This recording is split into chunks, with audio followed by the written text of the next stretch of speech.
I think that when it comes to gender roles, we still sometimes tend to be plagued by the perception of what farm women look like, act like, what they talk like. And sadly, I sometimes believe that these perceptions come from other women. I think if we as women in ag want to be great leaders, we need to help and encourage other women to advance.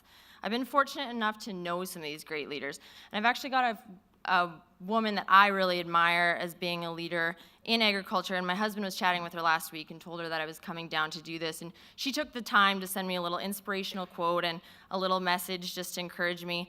And I think sometimes we underestimate that power of positivity, and I think of her as being a great leader, and I think that's partly wise because she takes the time to encourage other people.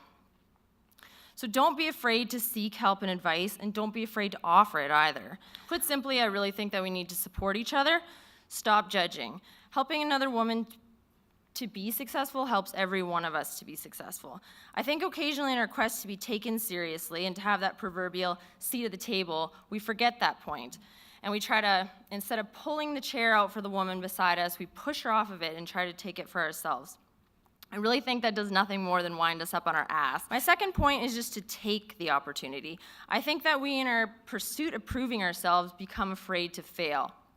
We become overconscious of what we're up against and become risk adverse as a result. We can be our own worst enemies. Sometimes we as women don't want to do something if we can't do it perfectly. I think this goes back to we as women not always supporting each other the way that we should, because the truth is we can't do everything perfectly, and we'll drive each other nuts and drive ourselves nuts if we try.